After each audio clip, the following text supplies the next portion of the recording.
are oppressed. We are exploited. We are downtrodden.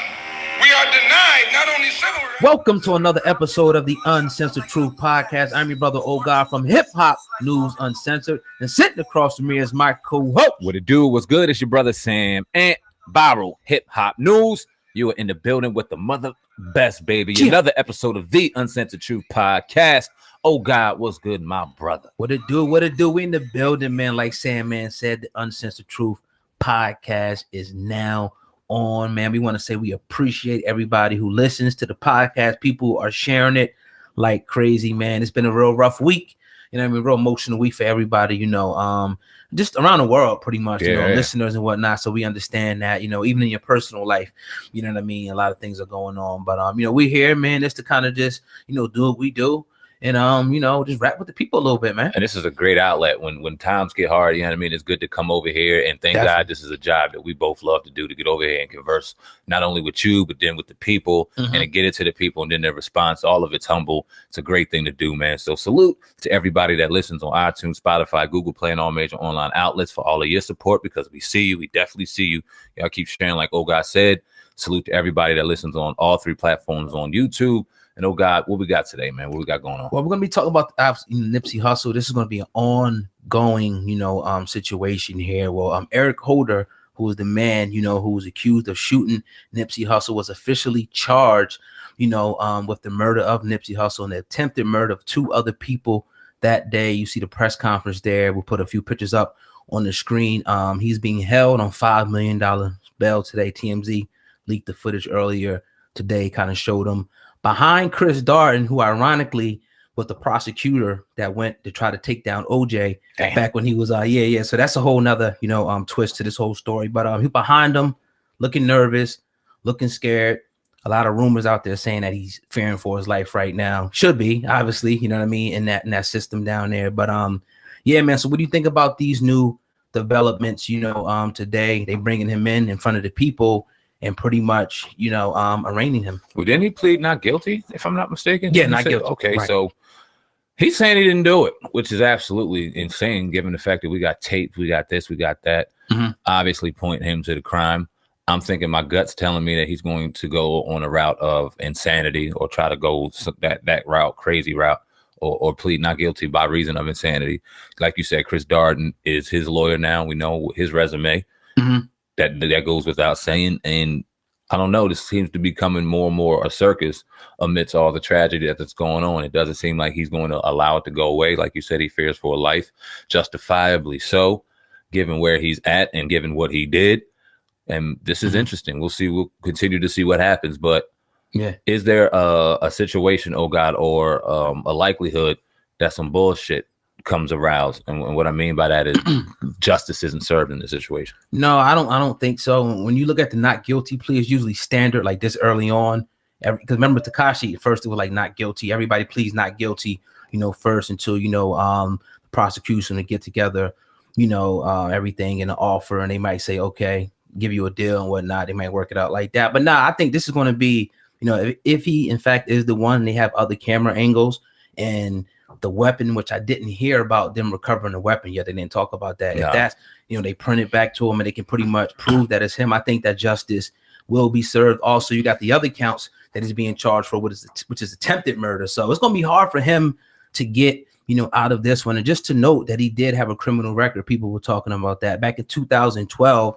He was pretty much, pleaded no contest to carrying a loaded weapon in public. He was sentenced to 180 days in jail and 3 years probation for that. So he has a history of, carrying weapons. But I think it's the standard procedure. I think that with the public outrage with this, what Nipsey meant to the city, and the whole world now, I think that justice has no choice but to be served here. Oh God, now that this tragedy is happening, we're days removed from it, and it seems like we can't get away from it for some reason. It is real weird. This one is hitting home a lot harder, I think, than anybody would have imagined. And I think it's happening because the more that the stories come out about him, you hear the impact that he truly had, not only in his community, but throughout the world, and anybody that he touched or had a conversation or just was involved with or around. He really made an impact on people. And we were talking about it earlier on, that these kind of people you don't want to see go away. That shit hurts. That shit really hurts when you see somebody in that environment, raised in that environment, supposed to be statistically destroyed in that environment, come out of there, and not only come out of there, but start growing and planting seeds and watching those seeds grow into something that it wasn't supposed to.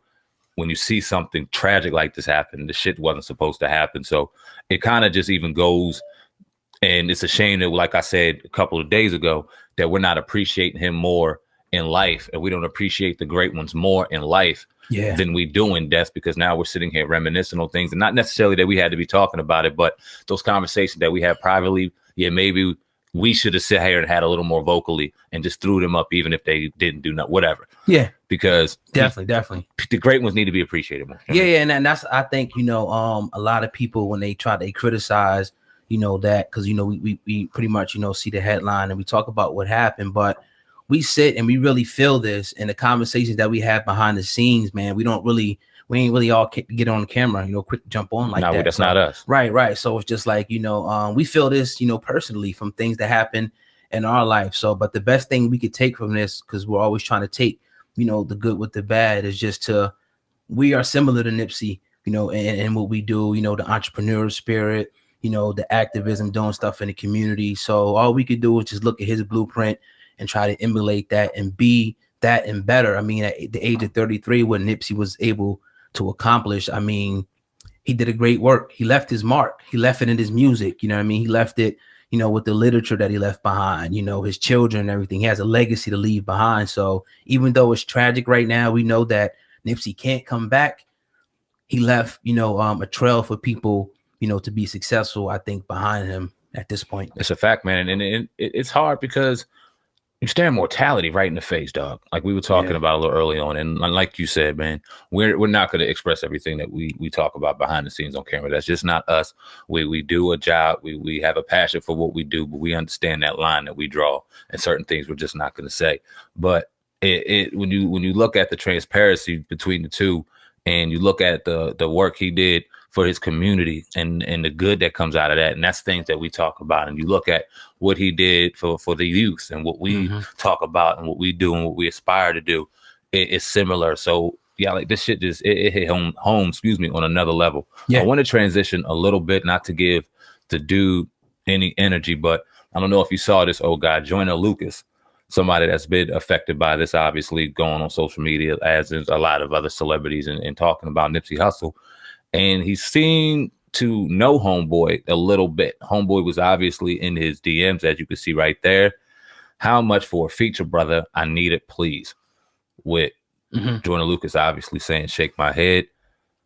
Very ironic, but it kind of goes hand in hand when you talk about just jealousy and where he wanted to be. Yeah, it's where you seen he wanted to be in the spotlight. He probably aspired to be where a Nipsey Hussle sat. So talk about that. Does that make you kind of lean or think more toward the line like this is jealousy?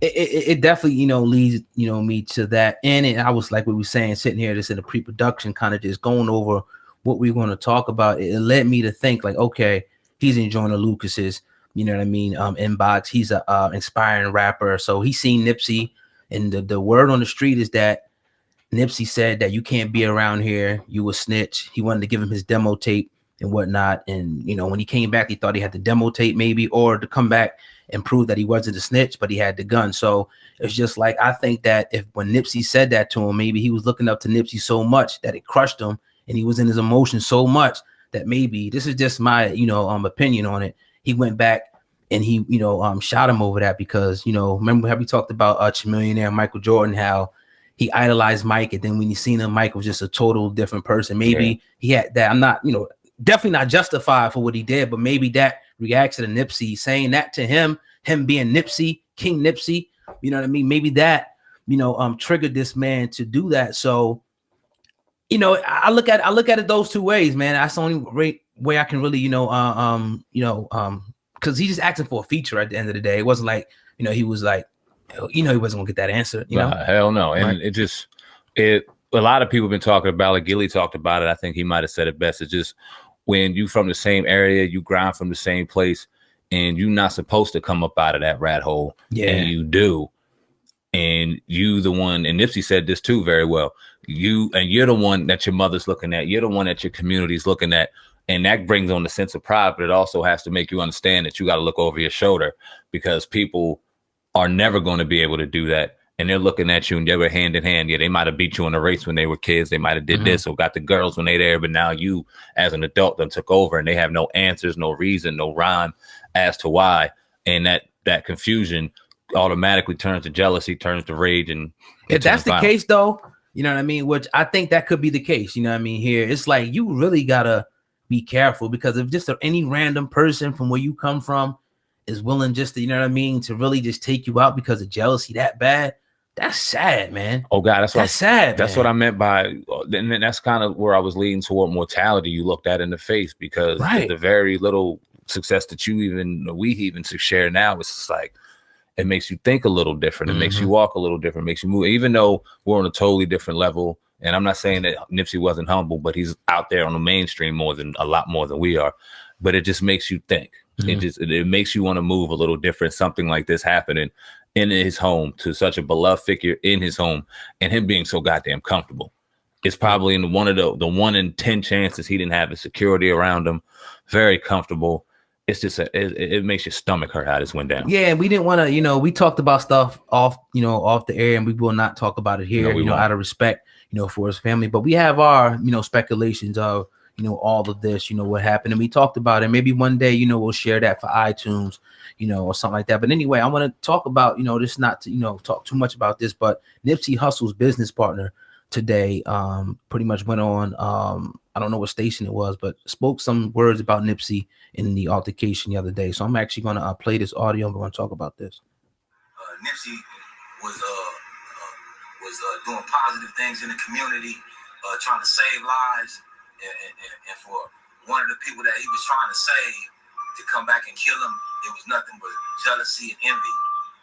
So it's a sad situation. The world is going to miss Nipsey, not just this neighborhood, but all around the world. I've known him since about 2003 when he was a youngster, since he was probably about 18, 19 years old. When I came home from prison, he was out here selling his CDs, so we sold CDs together. We had dreams of doing it big. And, he did it big, and he left his niche on earth. We were in the business. We used to use the parking lot as our office before we even had an office in the building. So every day we would show up like we were at the office. So I've been there from day one. We started off selling CDs in the trunk of the car 16 years ago.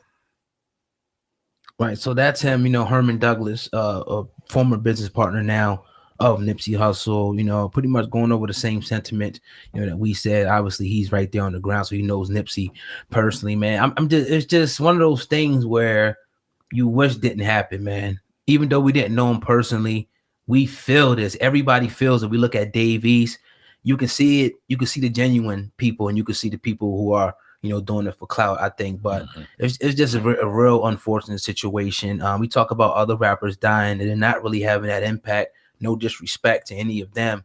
This one hurts because of what he meant, what he symbolized, for not only the hip hop community, for the Black community. What the wild part is, what I can say is, a lot of the rappers that have passed away recently, a lot of the grief and a lot of the people that are grieving because of their death are reflecting on their music. I could reflect on Mac Miller, Triple X, God rest their souls. A lot of people were just hurt by their music affecting them, because their music will no longer be allowed. They won't be able to create anymore on a level to where they're affecting and reaching people like they were when they were listening to their music. They'll be dead on a creative level. They'll never be there. You don't hear people talking about Nipsey's music right now. As great as it was, as great as Victory's Lap was, as great as his other albums were, or mixtapes were, when you can genuinely get into them and respect his genius and honor his genius. No one's talking about that right now. We're talking about what he did to the community. You just talked about what he gave to the community, what he was doing for his people, the jobs that he was creating, the way he was changing a lifestyle out there, a drug-ridden, violence-ridden, a poverty-ridden area, and starting to plant seeds and really make that place grow into something good and something worth hope. And you can almost imagine that he was okay. Nipsey Hussle was about to get in that school system too. You can feel it. You can see it. Yeah. Right? So that shit hurts. To lose somebody like that That shit hurts. And it's an honor to him, even as a man and as a person, and his family should hold their heads high in their time of grief, understanding that the people that are talking about it throughout these various platforms, if you do happen to catch that, that man is being honored far beyond what he talked about in his rhymes and his music. Facts. So hold your head high. He was an honorable man, and rest in peace to him. And even when you look at the situation, I want to ask you this, Sam, man, about the LAPD when they held the press conference, and you look at some of the officers there that actually had an interaction with Nipsey, you can see that they were physically shaken by, like, almost they wanted to cry. So I wanted to ask you about the fact that we do know that Nipsey was actually on his way to meet with the Los Angeles Police Department to develop better communication between the police department and the Black community, obviously, to try to work something out. And been rumored that he was even trying to unite the street gang Bloods and the Crips. Do you think that that possibly had anything to do with his demise? How do you feel about that in general as well? I'm going to keep it respectful and not answer that, but this is what I will say. I'm not going to ever condone the actions of police, because police do a lot of negative shit. But there's some good ones out there. There's some good ones out there that want to do good. And when you think about South Central Los Angeles and you think of their police force, some of them brothers are from out there, and some of them want to see their communities do better. So Nipsey could have been in conversation with them, and some change really could have been going on and occurring, because some good cops may have wanted to see some good going on, and these conversations could have happened. Mm-hmm. We talk about what would happen if this conversation were to occur, and if this were to happen to where gangs were rectified and violence came off the street, mm-hmm. drugs came off the street, jobs and money started flowing through there. What would be affected? People lose jobs, prisons, it goes deep. It just goes deep, and I want to read this statement. I'll be remiss if I didn't, read this statement here. Nipsey Hussle's business partner, Herman Douglas, spoke to reporters, and I played the clip earlier, but I have to, actually read.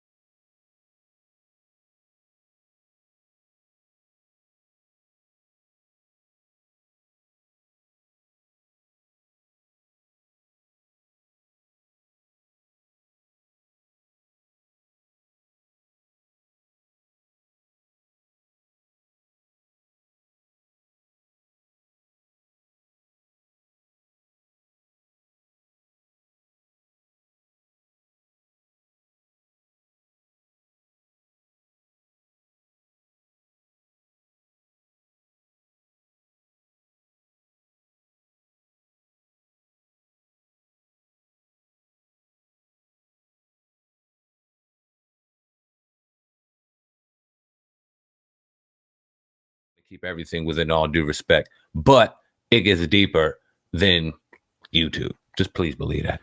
Yeah. And you maybe at the right time, at another platform, maybe a Patreon or something like that, we'll do a video on it and post it up where the people can actually, look at it for themselves. But those are some things that is left behind the scenes, man, and we'll respect that. Facts. Definitely. But you're tuned into the Uncensored Truth podcast with your brother Old God and the Sandman. We're going in today on this Thursday. We want to encourage everybody that's listening to this podcast that every Friday night at 8 p.m. if you want to catch us live, go to our YouTube channel, the Uncensored Truth podcast, subscribe to it, and we'll be live every Friday night at 8 p.m. Eastern Standard Time, just rapping about, what happened in the week. This week we'll probably talk about Nipsey once again. Yeah, tomorrow maybe open up the lines for the people and whatnot. So that would be dope to hear some of their perspective, even though we know it'll be nothing but love. Yeah. Just great, get some perspective. Always love to get on here Friday evenings on the Uncensored Truth podcast and vibe with the people. Yeah. We got a new set coming, like we said, live last week. We got some giveaways going on for you guys. So make sure you stay tuned live tomorrow evening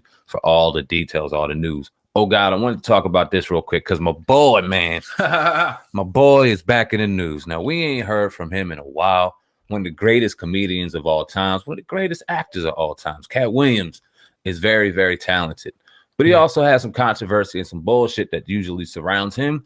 And this is something else. Now, what do you think about this? Now, Katt Williams' lawyer is asking to be allowed to drop his client because he says the comedian is too difficult to work with. Now, according to court documents obtained by the Blast, Matthew Gervitz of the law firm Venable LLP is requesting to withdraw as the comedian's lawyer in a lawsuit filed by the comedian's former assistant. He says the reason for filing the motive involves a general lack of communication. Gervin claims Katt has failed to respond and comply with the law firm, and it has become unreasonably difficult for been able to carry out effective representation. Gervin said that he told Katt he would be dropping him unless communication and cooperation were greatly improved. Communication did not improve. Now, the lawyer claims if the court does not grant the motion, it will put an quote unquote unfair burden on the law firm and additional legal fees. The point out the trial in the case is not set until October 1st, 2019. Now, back in 2016, Katt Williams was hit with a $1 million lawsuit from his former assistant, Angelina Triplett Hill, accusing him of assault and battery. Katt Williams was slapped with 300. That had nothing to do with it. Excuse me. She claimed he violently assaulted her on the firm set on September 12, 2014. Triplett Hill alleged she was thrown to the ground, slammed her head to the concrete, and was rendered unconscious. She said she was rushed to a local hospital for treatment and remained there for days. Now, Katt denied all allegations of wrongdoing and has asked for the case to be dismissed. Oh, God, what's your thoughts on this, my brother? I think this is like, vintage Katt Williams, man. I got to be honest with you, man. It just seems like, every time, like you said, he disappeared for a while. He comes back up, controversy. A lot of people say he's hard to work with. I mean, it is what it is. I mean, it seems like he thrives off of this type of, obviously, according to our good brother, we had on the show, this man has a few issues going on in his life. And I think we just keep hearing about him in the media, man. He's defined as hell. Yeah. He's defined as hell, and he don't care what anybody thinks. And like you said, he'll come up and pop up out of nowhere and give you a run like no other, and then he'll just disappear again.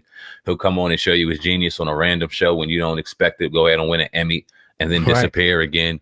And then you hear about a slew of legal troubles. Now, he's never really done any time in jail, if I'm not mistaken, no substantial time in jail. Right. So it's always just something in the news and something crazy going on.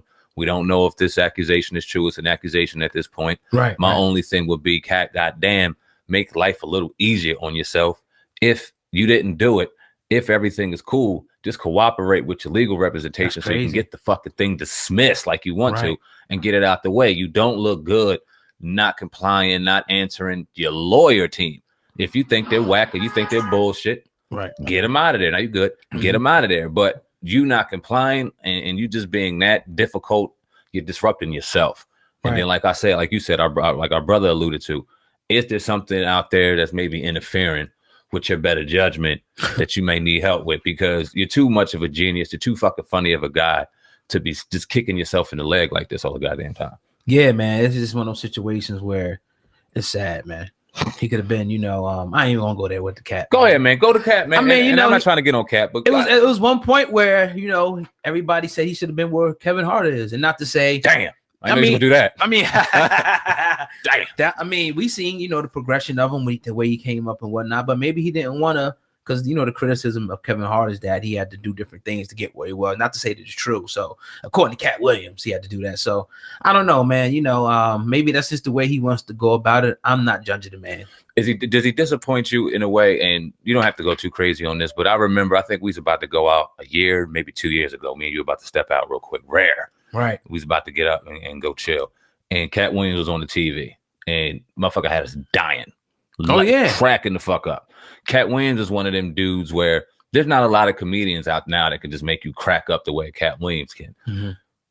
Does it disappoint you where he's at right now, given the fact that he's so great at what he does and where he could be and where he's at? Is it a little disappointing? A little bit, because sometimes, man, I understand that sometimes people come to cold spells in their life or they may be uninspired, so they'll take time and fall back to make sure that they don't, put out crappy product. But it definitely does, man, because I would like to see him, doing more, with his talent, because he is one of the top ones. Even when he's off his game, he's still one of the top ones right now. So it's just like, get your shit together and start, doing what we know you can do, live to your full potential. Because as we see with people, you never know when your time is to check out, when the good Lord or whatever you believe in is going to, call your number to go home. So that's all I can say. Not to, judge too crazy like that. That's just my opinion on the matter. No, man, I couldn't agree more. Transition a little bit before we get up out of here, because the show's not that busy this evening. Got some things going on, but Kevin Hart, my bad. Yeah. Did you see his new Netflix special? He got the Irresponsible tour coming through. Signed that multi-million-dollar deal that we heard about months ago when he was beefing with Katt Williams. Right. That came out on Netflix. Did you check that out yet? No, I didn't. Will you? Probably not. Okay, so now we got to dive into it. I'm going to check it out. I'm going to give it an honest chance, even though the last couple of specials I've heard on Kevin Hart, I wasn't impressed with. Really? No, I wasn't. Okay. I wasn't impressed with. The first couple were hilarious. The last couple I wasn't impressed with. But I'm going to give this an honest chance because I want to support the brother. I want to laugh. I want to laugh from this special. Now, I'm getting great reviews so far, but you ain't watching it. You're not interested. Kevin Hart doesn't make you laugh. You've been on record to say Kevin Hart's not funny, even though you support the man. You just don't, follow his craft too well. Why? It just like some comedians, like I'll be sitting in a room with 5 people. 5 people will be going and laughing. That could be Kevin Hart. For me, is the comedian doesn't really move me like that. He's not funny to me. He may be funny to other people, but he's not funny to me. I think there's a lot of other people, that like Katt Williams. I crack up with him. I rock with Mike Epps. I think TK, is one of the top ones. You know what I'm saying, when he gets into his bag like that, when we seen him. So people like that, he just doesn't do it for me, man. I think he kind of, I don't want to even say Hollywood, but he kind of moved to a different space right now where it might be just a little watered down. You got comedians and you got people that are funny as hell. And some people can go and in a situation like this when we chilling or we might be just, doing our man thing or whatever, cracking you the fuck up, making you laugh. But when they're in a position where they're supposed to make you laugh, where you paid for them to make you laugh, where they're forced to make you laugh, so to speak, they don't deliver. Right. Does it go to should a comedian be ranked on the fact that they can both do it on stage and off stage? Because when you think about the greats, the motherfuckers was cracking you up off stage, on stage, wherever. They were just genuinely funny people. And Kevin Hart, I've seen him off stage. I've seen him jabbing. He's funny as hell. So about on stage though, that's what matters though. I think, if you're a comedian, that's where it happens. Like, okay, the movie, like, are you making a correlation between them? Because all of them don't do movies. No. So just, what do you mean by off stage and on stage? I mean, okay, so like just around the people, just prime example. You watch a YouTube video of Kevin Hart roasting Meek Mill back in the day, and you can crack the fuck up at something like that. But you gonna watch his comedy special and his crickets in your house. It's watered down at that point. It's watered down. And when you're sitting around, you can be yourself. You're free. You talking, you probably drinking, smoking, whatever. Even if you're not doing that, you're around people you're comfortable with. Now, when you got to put yourself and you look at your audience and it may be different than those people, you feel like, okay, I got to do this and this and this. So you may just instead of letting it flow naturally, you begin to move things out, move things here. You don't want to offend people here. You don't want to offend people here. And that, for some comedians, I think kills their career because it's like, yo, just be you and throw it all out and see what the fuck sticks. That's what you do. Right. You know what I mean? You take all the shots, you know what I mean? And eventually they'll continue to go in. But when you start pulling back and not being gun shy, we know how that turns out. So I think that may be the case with him. You don't want to offend this person, that person. You don't want to lose money here, endorsements here. So he waters it down to the point where it's not even funny. Great point. He allowed the business to interfere with his authenticity and his comedy. Yeah. And that's fine. If you got a certain demographic that are still going to ride and you're still hitting your numbers, do your thing. Yeah. I'm not mad at you. But you're going to get criticism like this, even though we got nothing but a fucking hell of a amount of respect for you. Everything you got going on, everything that you preach, I'm cool with you, Kevin Hart. I ain't got no problem with you. Just ain't all that funny, my G, to me. He was that funny to me, and I'm going to give him another chance, but I'm going to give an honest opinion tomorrow or whenever I listen to it. If the shit wasn't funny, the shit wasn't funny. How was the movie with him and Tiffany Haddish? Was that funny? Was Kevin funny in the movie? Yeah, Kevin, he had his funny spots, but then he had his spots where you like, okay, you Hollywood right now. Whew, it was genuine, and you could tell both sides. Kevin, but you know what? What I will say, I enjoy watching Kevin Hart's movies to a certain degree. He gets a lot of criticism and shit like that, but Jumanji, for what it's worth, my son loves it. It wasn't a bad movie to watch. You know what I mean? Like, yeah, I get it. Shit like that. You know what I mean? Like, what you gonna get from Kevin Hart? Yeah, I ain't see that. The one. Did I see the one with him with the homeboy with the wheelchair? I seen a little bit of that. How was that? That wasn't bad. I figured it would be good. That wasn't bad. Now, you can give that an honest chance to go, okay, this was a good movie. I'm not mad at Kevin for doing this thing, man. But I wish, and I think that's a kind of a crime to where the day and age that we live in, to where he can't go in all the way now. And he is worried about the money. He is worried about public perception because he does live his life on social media.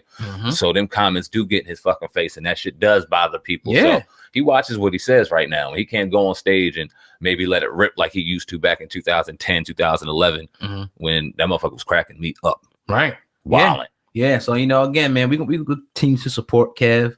You know, obviously, he probably looking at like, yeah, right. But, you know, we do love what you do, but it's just right now, it's not really moving us. Sorry. It's cool. Yeah, but yeah, man, tune into the Uncensored Truth podcast with your brother, Oh God, and Sandman. Another episode. And we got another one over there, don't we? Nah, that's it, man. That's it. All right, another episode in the books, man. I think this is episode number 144, if I'm not mistaken, man. We moving, man. We're going to continue to keep pumping, you know, content out each and every day, each and every week, and that's pretty much all that I have over here, family. We want to encourage everybody to go listen to us. If you're listening to this on YouTube, go to iTunes, Spotify, or Google Play, type in Uncensored Truth podcast, and go listen to our full podcast there, because you'll get the raw, uncensored information over there. And we'll always make sure to give you just a little more, extra sauce over here when you're listening on the Uncensored Truth podcast, something you don't get on YouTube, as a special gift to everyone, because we appreciate the hell out of anybody that listens to us, man. Anybody that could take the time out to subscribe to the podcast